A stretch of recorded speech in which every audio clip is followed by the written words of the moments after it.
ассалому алайкум бинандагони гиромӣ, ба таваҷҷӯҳи шумо барномаи иттилоотии пайғом. Инак дар барномаи мо тамошо кунед.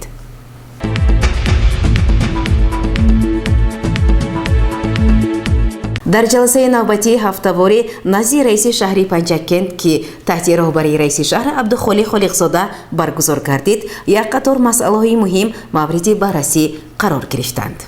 Маҷлиси ҳафтавори назоратии назди раиси шаҳри Панҷакент баргузор гардида, дар он масъалаҳои муҳими шаҳру шаҳрдорӣ мавриди муҳокима ва баррасӣ қарор гирифт.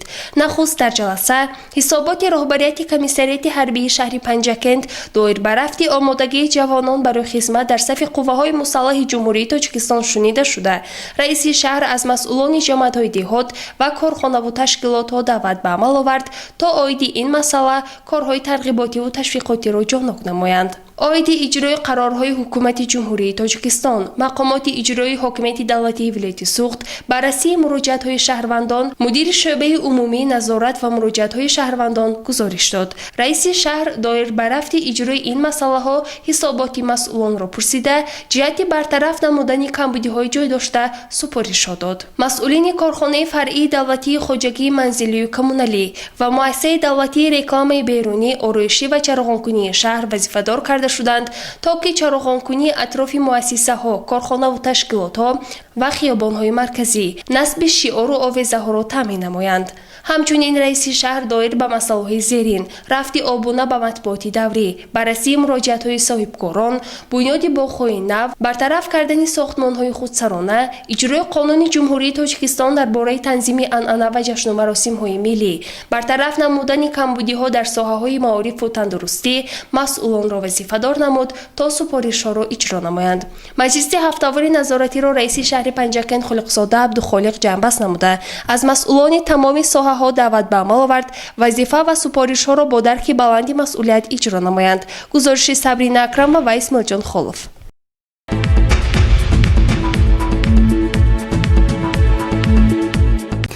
дар муассисаи давлатии литсеи шаҳри Панҷакент бахшида ба соли 2025 соли байналмилалии ҳифзи пиряхҳо конфронси илмӣ баргузор гардид. санаи 14 декабри соли 2022 маҷмаи умумии Созмони Милали Муттаҳид ташаббуси панҷуми кишвари маҳбуби моро дар соҳаи об якдилонаву якмаромона бо қабули қатномаи махсуси худ тасдиқ намуд. Тибқи қатномаи мазкур нахуст соли 2025 ҳамчун соли байналмилалии ҳифзи пиряхҳо эълон карда шуд. Дуюмин, аз оғози соли 2025 минбаъд ҳар сол санаи 21 март ҳамчун рӯзи ҷаҳонии пиряхҳо таҷлил карда мешавад. Сеюмин, мутобиқи қатномаи дар боло зикр шуда, Созмони Милали Муттаҳид хазинаи байналмилалии мақсадноки эътимодро ҷиҳати ҳифзи пиряхҳо таъсис хоҳад дод. Дигар аллакай дар соли 2025 дар шаҳри Душанбе баргузории конфронси байналмилалии сатҳи баланд оид ба масъалаҳои ҳифзи пиряхҳо дар назар аст. имрӯзҳо аллакай сокинони кишварамон ба ин муносибат чорабиниҳои гуногун аз ҷумла конфронсҳои илмиву назариявӣ, ҷаласаву мулоқотҳои судмандро доир менамоянд. 98% энергияи истеҳсолшавандаи Тоҷикистон аз гидроэнергетика аст, аз лиҳози энергияи сабз, иқтисоди сабз. Тоҷикистон дар ҷаҳон ҷойи шашумро ишғол мекунад. Дар ҳудуди Тоҷикистон 13000 пирях аст. дар 45-50 соли охир 1000 пирях аз байн рафт. ҳолонки Тоҷикистон кишвари саноатӣ нест. аммо зиён дидем аз тағйироти иқлим. 60% оби Осиёи марказӣ дар ҳудуди Тоҷикистон ташкил мешавад. агар мо дар як ҷойге ЮНЕСКО созмони милал мо таъсис додани экспедисия пашуҳо омӯзиш ва ҳимояи пиряхҳои Тоҷикистон ва Осиёи Куваларо нагирем, оянда дар минтақаи Осиёи марказӣ мардум вазъияти яки таъсири манфии он ба истеҳсоли маводи озифавори ва зиндагии мардум расидааш мумкин аст. бо ҳамин суханони пешвои муаззами миллат президенти ҷумҳурии Тоҷикистон муҳтарам Эмомалӣ Раҳмон конфронси илмии муассисаи давлатии литсеи шаҳри Панҷакент оғоз ёфт ки он ҳифзи перияхҳо ном дошт. омезгорони фанни географияи муассисаи давлатии литсеи шаҳр ҳамроҳ бо шогирдонашон оид ба соли байналмилалии ҳифзи перияхҳо конфронс баргузор намуданд. хонандагон доир ба ҳифзи перияхҳо ва истифодаи самароноки онҳо дар сатҳи глобалӣ ва минтақавӣ, пешгирии обшавии перияхҳо ва монанди инҳо маълумот дода, аз пайдоиши перияхҳо ҳарф заданд. шумо медонед ки як қисми боришоти ба замин меборида барфу жола аст. дар қутбҳо, ноҳияҳои назди қутбӣ ва кӯҳҳои баланд ки ҳаво дар тобистон ҳам хунук аст, барф ва жола пурра об намешаванд. дар натиҷа сол то сол миқдори зиёди барф ҷамъ мешавад ва оҳиста оҳиста зер хӯрда ба ях табдил меёбад. шакл ва андозаи онҳо гуногун мешавад ва баъзеашон шоха доранд. ҳамчунин муҳассилини литсей оид ба аҳамияти перияхҳо дар ҳаёти инсон, таъсири он, сохт ва пайдоиши перияхҳо ибрози андеша карданд. қисми зиёди перияхҳо асосан дар помири шимолию ғарбӣ кӯҳистони ҳисору олой воқеъ гардидааст. то имрӯз тибқи маълумоти мавҷуда дар марзи ҷумҳурӣ қариб 13 000 адад перияхҳо ба ҳисоб гирифта шудаанд ки мутаассифона 1000 тои он аллакай пурра об шудааст. дар ҷараёни конфронс толибилмон аз бузургтарин перияхҳои тоҷикистон ва ҷаҳониз ёдовар шуданд. оё шумо медонед ки биёбони калонтарин дар рӯи замин куҷост? албатта шумо мегӯед ки ин биёбони сахара аст ва шумо хато мекунед. мувофиқи таърихи антарктида аз рӯи ҳама меъёрҳо ин биёбони воқеӣ аст. сарфи назар аз он ки ин дар қитъа хеле тӯлонӣ буд, бузургтарин айсберги имрӯза 29 марти соли 2000 дар антарктида аз яхбандӣ рост канда шуд ки масоҳати он 11000 километри мураббаъ, 295 километр дарозӣ ва 37 километр паҳно дорад. хонандаи синфи ҳаштуми муассисаи давлатии литсеи шаҳр Азизҷон Баҳридинов бо чанде аз расмҳояш мехоҳад ҳамсолону ҳаммактабонашро ба ҳифзи табиат, олами тозаи набототу ҳайвонот, хоса ҳифзи перияхҳо даъват мекунад. мегӯяд ки тағйирёбии иқлим ин як муаммои як давлат набуда, балки проблемаи тамоми ҷаҳон аст. рафшон ном дорад. дар ҳавзаи дарёи Зарафшон калонтарин периях маҳсуб меёбанд. омӯзиши ман аз соли 1870 оғоз ёфта то ба имрӯз идома дорад. масоҳати ман 132 километр мураббаъ буда 200 километр дарозӣ дорад. эй мардуми минтақаи ман, болашавии ман дар фасли гармо хеле ҷигарсез аст. ман перияхи гурум гиржмява мебошам. маро бародарон Григорий ва Владимир соли 1187 кашф карданд ва аз бошарофати онҳо номгузорӣ шудаам. ман масоҳатам 160 километр мураббаъ ва дарозиам 37 километр мебошад. ман дар ин сарзамин дуюмин перияхи калонтарин мебошад. номи ман перияхи Хрисон ном дорад. ман дар болооби дарёи Ванҷ дар помири ғарбӣ ҷой гирифтаам. масоҳати ман 25 километр мураббаъ, 13 километр дарозӣ дорам. ман аз дигар перияхҳо фарқ мекунам. ман бештар ҳаракат карданро дӯст медорам. ба хоҷагии халқ зарар расондан, обкаширо болид овардан вазифаи асосии ман аст. дар интиҳо меҳмонон ва роҳбарияти муассисаи давлатии литсей ба ташкилкунандагони ин конфронс, омезгорони фанни география хоса Ҳанифа Бозорова изҳори сипос намуда қайд карданд ки ҳастии мо яъне табиатро бояд ҳамчун гавҳаре ки чашм эҳтиёт кунем. гузориши Муниса Атамуллоева ва Исмоилҷон Холов.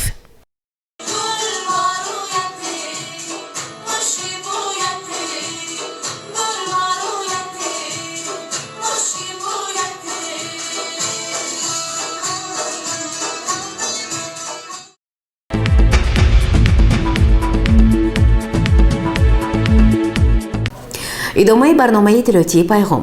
ҳунармандони шаҳру деҳоти Панҷакент баҳри рушди ҳунармандӣ ва эҳёи ҳунарҳои мардумии миллӣ тадбирҳои заруриро ба роҳ монданд. мутаваҷҷеҳ бошед ба гузориши дигари барнома ки ин мавзӯъро пурра месозад. барои бунёд намудани инфраструктури соҳаи сайёҳӣ ва омода намудани даҳҳо ва садҳо ҳазор ҳунармандони соҳибкасб ва дорои ҳунарҳои мардумӣ 1 ё 2 сол кифоя нест. ба ҳамин хотир барои рушди инфраструктури соҳаи сайёҳӣ дар ҳамаи минтақаҳои кишвар бояд тадбирҳои зарурию иловагӣ андешида шаванд. чунин гуфта буданд сарвари давлат зимни ироаи паёми хеш ва барои вусъат бахшидан инчунин бо дар назардошти зарурати инкишофёбии инфраструктурии деҳот солҳои 2019-2021-ро солҳои рушди деҳот, сайёҳӣ ва ҳунарҳои мардумӣ эълон намуданд. ҳунармандони шаҳру деҳоти Панҷакент аз эълон намудани солҳои рушди деҳот, сайёҳӣ ва ҳунарҳои мардумӣ илҳом гирифтаву баҳри эҳёи он ҳама чораҳои заруриро роҳандозӣ намуданд. яке аз чунин бонувон рӯзӣ ва дилафрӯз мебошад, ки коргоҳи дӯзандагии хешро соли 2018 таъсис дода, пас аз эълон гардидани солҳои 2019-2021 ҳамчун солҳои рушди деҳот, сайёҳӣ ва ҳунарҳои мардумӣ ба коргоҳи худ духтарон ва занони ҳунармандро гирд овардаву ба дӯхтани либосҳои миллӣ оғоз намуданд, ки ин илҳом аз он паёми сарвари давлат ва эълон намудани чунин солҳо буд, мегӯяд қаҳрамони мо. аз он рӯзе ки солҳои рушди деҳот, сайёҳӣ ва ҳунарҳои мардумӣ эълон гардид, як корхонаи хурди дӯзандагӣ бунёд намуданд, ки дар ин ҷо 8 нафар бонувон кору фаъолият менамоянд. мо дар ин ҷо асосан бо дӯхтани либосҳои мардумӣ машғул ҳастем. дар ин ҷо тамоми намуди либосҳои миллӣ мардумӣ дӯхта мешавад. асосан мо либосҳои арӯсон медӯзем, бачагона медӯзем. боиси ифтихор аст ки имрӯзҳо дар тамоми кишвар бо эълон гардидани солҳои рушди деҳот, сайёҳӣ ва ҳунарҳои мардумӣ, ҳунарҳои қадимаи аз байн рафта боз эҳёву барқарор шудаанд. дар коргоҳи дӯзандагии Омина ба ҷуз аз дӯхтани либос боз шогирдонро низ омода месозанд, то ки ҳунарҳои қадимаи мардуми тоҷик аз байн нарафта насли ҷавон онро идома диҳанд ва духтарони хонашин ҳунар омӯхтаву тавонанд зиндагии хешро пеш бубаранд. мо дар ин ҷо асосан барои шавқманд намудани духтарони ҷавон, бонувон ин корхонаро бунёд намудем, ки духтарон биёянд, кор намоянд, ҳунаромӯзӣ кунанд ва ба мардум хизмати худро расонанд. инъикоси анъанаҳои миллӣ дар офаридани осори ҳунарҳои мардумӣ ба инкишофи ҳисси худшиносӣ, ватандориву ифтихори миллӣ, инчунин такмили маҳорат мусоидат менамояд. ҳунармандони шаҳру деҳоти Панҷакент иқдоми пешгирифтаи асосгузори сулҳу ваҳдати миллӣ, пешвои миллат, президенти ҷумҳурии Тоҷикистон муҳтарам Эмомалӣ Раҳмонро ҳаматарафа дастгирӣ намуда, корҳои фаҳмондадиҳиро оиди ин мавзӯъ дар байни аҳолӣ ба роҳ монда, дар онҳо ҳисси худшиносӣ, ватандориву ифтихори миллиро бедор менамоянд. гузориши Мартаба Раҳмонова ва Хаём Ҷураев.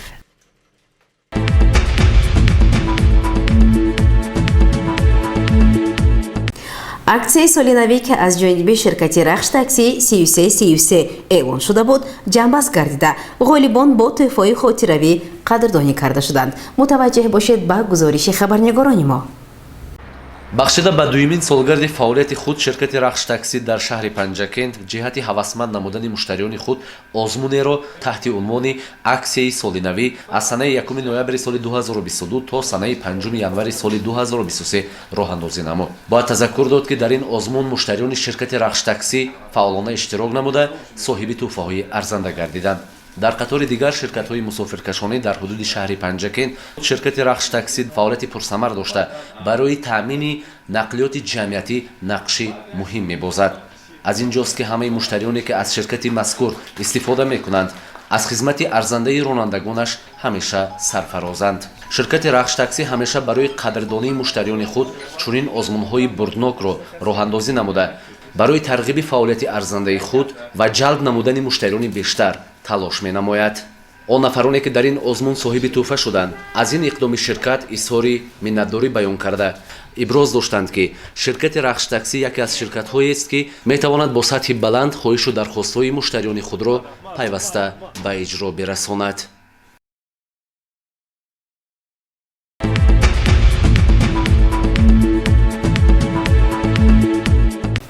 бинандагони гиромӣ, дар ҳамҷо барномаи иттилоъотии пайғом ба поён мерасад. қабл аз фарҷоми барнома шуморо бо вазъи обу ҳаво барои пагоҳ санаи 10 январи соли 2023 шинос мекунам. мувофиқи иттилои обу ҳаво санҷон, ҳаво дар шаҳри Панҷакент аз 2 то 8 дараҷа хунук шуда, боридани борон ва барф дар назар аст. аз ҷумла дар вилояти Суғд ҳаво абрнок, дар ноҳияҳои алоҳида боришоти борон ва барф ба амал омада, дар баъзе ноҳияҳо тормех мефарояд. иттилоъ медиҳад Кумитаи ҳолатҳои фавқулоддаи Тоҷикистон. шамол аз самти ғарб бо суръати 4-9 метр, дар ноҳияҳои алоҳида бо шиддатнокӣ то 15-20 метр дар як сония мевазад. ҳаво дар водиҳо шабона 0-5 дараҷа гарм, рӯзона 3-8 дараҷа гарм, дар ноҳияҳои кӯҳӣ шабона 1-6 дараҷа хунук, рӯзона аз 2 дараҷа хунук то 3 дараҷа гарм мешавад. Кумитаи ҳолатҳои фавқулодда ва мудофиаи гражданӣ назди ҳукумати ҷумҳурии Тоҷикистон бинобар ҳавои сарду сербориш аз санаи 7 то 12 январ дар қаламрави Тоҷикистон аз сокинон даъват ба амал меорад, ки ҳангоми истифодаи асбоби барқӣ қоидаҳои бехатарии сӯхторо ҷиддӣ риоя намуда, нерӯи барқро сарфа карда, ҳангоми ҳаракат дар роҳҳо қоидаҳои бехатариро низ риоя кунанд. ҳамзамон Кумитаи ҳолатҳои фавқулодда ва мудофиаи гражданӣ назди ҳукумати ҷумҳурии Тоҷикистон бинобар ҳавои сарду сербориш аз 7 то 12 январи соли равон дар қаламрави Тоҷикистон аз сокинон даъват ба амал меорад, ки ҳангоми истифодаи асбоби барқӣ қоидаҳои бехатарии сӯхторо ҷиддӣ риоя намуда, нерӯи барқро сарфа карда, ҳангоми ҳаракат дар роҳҳо қоидаҳои бехатариро низ риоя намоянд. дар роҳҳои Душанбе Хуҷанд, Душанбе Рашт Лахш, Душанбе Сангвор, Душанбе Шамсиддин Шоҳин, Дарвоз Хорух, Хорух Ишкошим, Хорух Мурғоб лағзиши тарма ва ба вуҷуд омадани барфдуда пешбинӣ мешавад. Сардии ҳаво боиси яхбандиҳо дар роҳҳои мошингард мешавад. Резиши сангурек ҳам дар роҳҳо эҳтимол дорад. Кумита дар ин рӯзҳо ба ронандагон тавсия медиҳад, ки то сафар мошини худро санҷанд, чархҳои тобистонаро ба зимистона иваз намоянд, мошинҳои калонҳаҷми боркашро бо ҳама гуна васоили эҳтиётӣ аз ҷумла абзори зидди лағзиш дар ях, занҷирҳо, белҳо, шамолкашҳо, фонусҳо, панҷара барои радиатор таъмин намоянд. ҳамзамон бо ин коршоями системаи гармидиҳандаро санҷанд, бо ҳамон суръате мошин ронанд, ки бехатарии худ ва ҳамроҳонашонро таъмин карда тавонанд.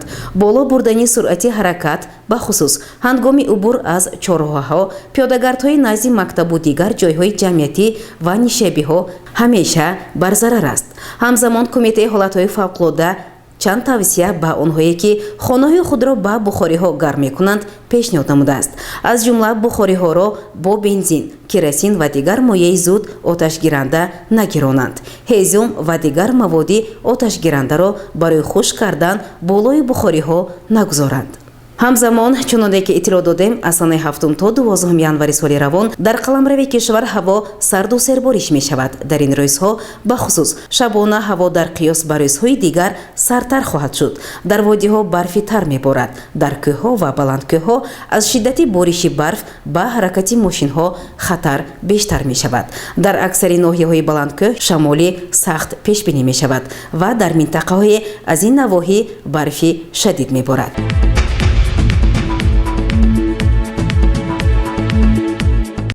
бинандагони гиромӣ, новобаста аз вазъи обу ҳаво барои ҳар яки шумо саломатиро хоҳонем. хайр.